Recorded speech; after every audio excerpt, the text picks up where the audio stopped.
Guys, we band together over here, right? For sure. We got our own community. We meet here every day, multiple times a day. We got our comment section. We also have some influence. In all fairness, we do. Pat on the back to us. But we have some influence within the industry. I've never used it to stop something.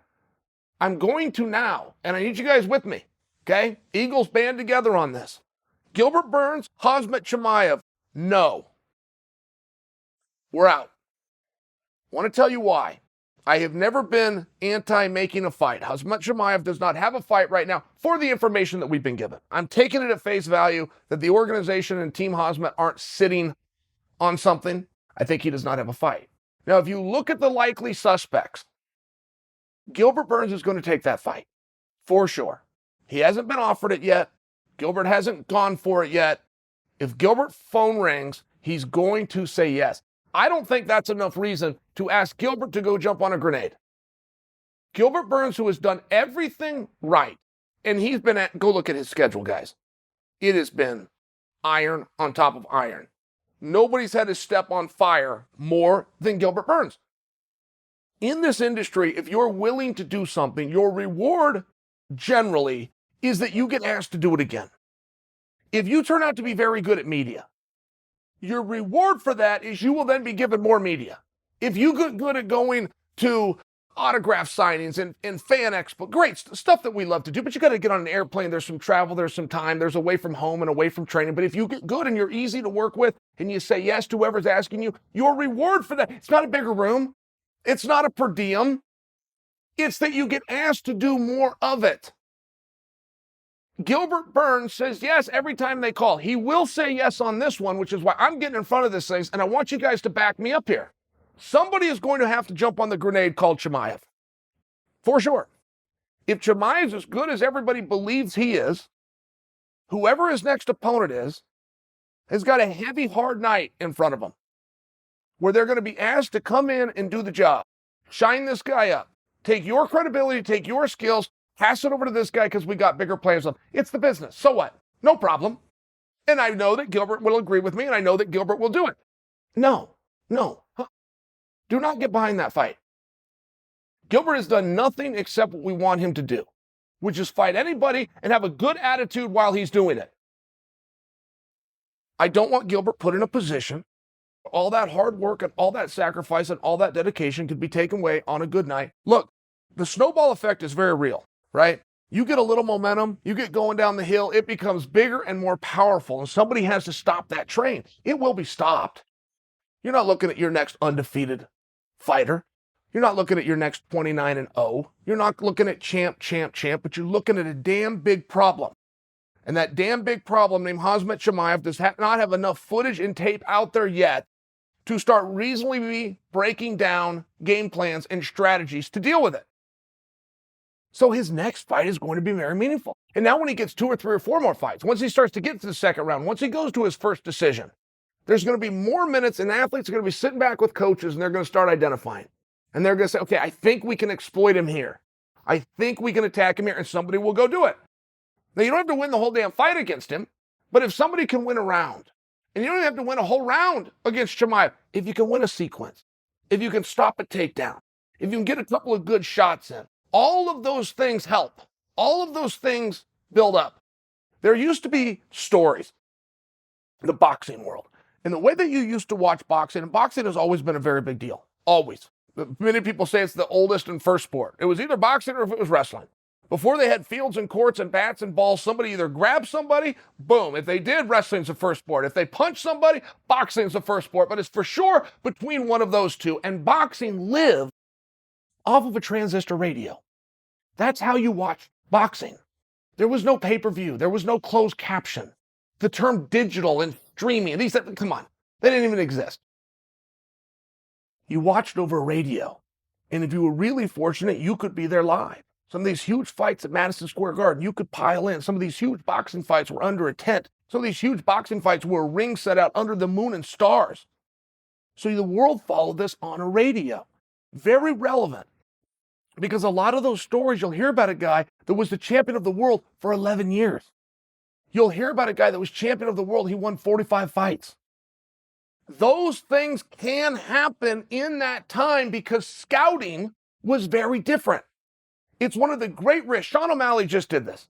2 fights ago, Sean O'Malley took on a gentleman named Chris. Chris turned out to be as tough as an old leather boot, but Chris had never fought in the organization, which means what, guys? There was no footage on him.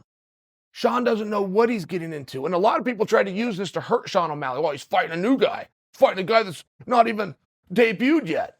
Well, he's fighting a guy that's not even ranked. He's fighting a guy he doesn't know anything about. It's the scariest thing in the world to do. It is the biggest risk. It's the most dangerous thing that you can do. You'd rather take on the number 5 guy in the world than a guy making his debut if you had 10 videos of the number 5 ranked guy versus none over here. Sean should have gotten credit for taking on Chris. He didn't. People chose to be jerks, try to take it away from him. But I bring that to you because Chimaev has many things in his favor right now. I'm also a believer. I think the hype's real. I think Chimaev could go right into a title fight right now, and I think that Kamaru Usman would lock down and take him real damn serious. But Dana said that isn't going to happen. Dana put it at 4 fights from now. 4 does not mean 4. That can be 3, that could be 4, that could be 5, that could be 6. Somewhere in that neighborhood, right? Loose number, broad stroke, about 4 fights away. And one big advantage that's going to come from those 2 and 3 and 4 and 5 fights, Usman will just have more footage. He won't have to guess. He won't have to wonder. He'll see. He'll start to notice some setups. He'll start to notice what Chimaev does before he changes elevation and goes for an entry. He's going to see, does Chimaev like to pass left or does he like to pass right? He's going to see, is the powerful hand the left or is it the body shot from the hook? All of these things start to get broken down over time. Once you see somebody, I submit for you that it was not Juliana Pena that beat Amanda Nunes. I submit for you, it was the 5 people that fought Amanda going into that fight that Julie was able to study to come up with the game plan and gain the confidence to go out there and beat Amanda Nunes. And I don't think Julia would disagree with me or take that as an insult. It's very true. It's very real within the sport. And I just submit for you, whoever that person is going to be, we can't turn to Gilbert Burns and ask him to go do this just because he's willing to go do this. We've done that to Gilbert 5 times. We've stuck something up Gilbert's ass just because he was willing to do it. And his only reward he got for it is he gets to call and gets to go do it again. It's not right. It's not right. And we got to stop this because the winds are starting to blow in this direction. What you're going to do with Chimaev, I don't know what's stopping Chimaev and Neil Magny. That just makes all the sense in the world for me. And I get that there's bigger fight. Gilbert Burns would be a much bigger fight. And you got to be careful with Khamzat too. And I'm telling you, I'm a believer. I'm a believer. I've had him on the show. I don't have anybody on this show. I had him on the show. Great dude.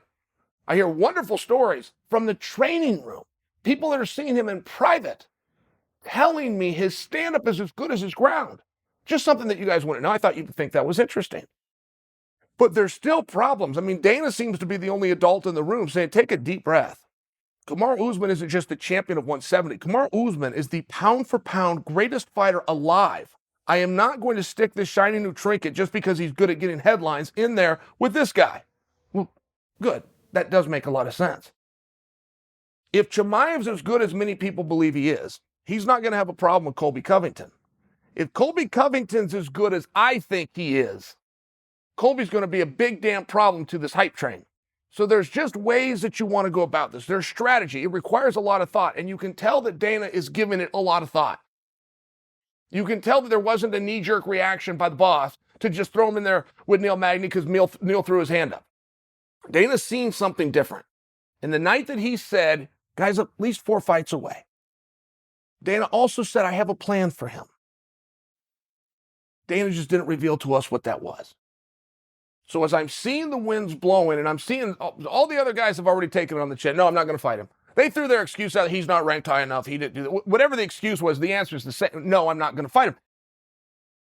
Gilbert hasn't been asked in those plain terms. I know Gilbert. I know him the same way that you guys know him. Gilbert's not going to say no. Not when that phone actually rings. And I do think that we have a level of obligation to pay back a guy like Gilbert Burns, who's done everything right, who has fought never some hard fights. See, has come from behind win to beat Wonderboy. Gilbert was winning the last 30 seconds of each round, taking beatings in the rounds, wanted it so bad. He had that grit. He caught him. He did what he needed to do. I mean, these are awesome performances, and his reward can't be to go and do something just because you're willing to do it and nobody else has the balls to. That's not enough reason.